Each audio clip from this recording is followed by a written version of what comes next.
जी हम इस वक्त तैब से वापसी पर यहाँ पे करोनन मनाजिल मस्जिद में आए हैं अहराम बांधने के लिए। ये आप उसका सहन देख रहे हैं।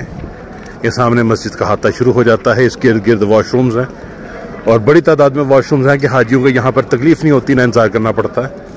यहाँ से अहराम बांध कर उम्रा करने वालों को, जो लोग उम्रा करते हैं, इसको बड़ा उम्रा कहा जाता है। उसकी रीज़न ये है कि इस मस्जिद की खूबी यह है कि यहाँ पर अल्लाह ताला ने 70,000 फरिश्ते भेजे थे। उन फरिश्तों ने यहाँ पर अहराम बांध कर खाना काबा का तवाफ़ किया था और अपना उम्रा मुकम्मल किया था।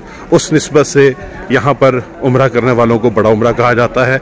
दरअसल ये है मिकात, ठीक है। जो हज़रत आयशा वाली रवायत है वो सिर्फ ख़वातीन के हवाले से मुस्तनद है और उसी को बेस बनाकर जो लोग हैं वो हज़रत आयशा जाकर अहराम बांध के वापस आते हैं। असल में तो उम्रा जो है वो मिकात से बाहर होता है। तो ये मिकात है जब आप ताइफ की तरफ से वापस मक्का की तरफ जाते हैं। तो ये है जामे मस्जिद मिकात सबील कबीर, ठीक है। अभी हम यहाँ पर आए हैं, यहाँ पर हम नमाज ज़ोहर अदा करेंगे और इसके साथ ही फिर हम उम्रे की नियत करेंगे और फिर इंशाअल्लाह उम्रे की अदायगी के लिए हरम की तरफ रवाना हो जाएंगे।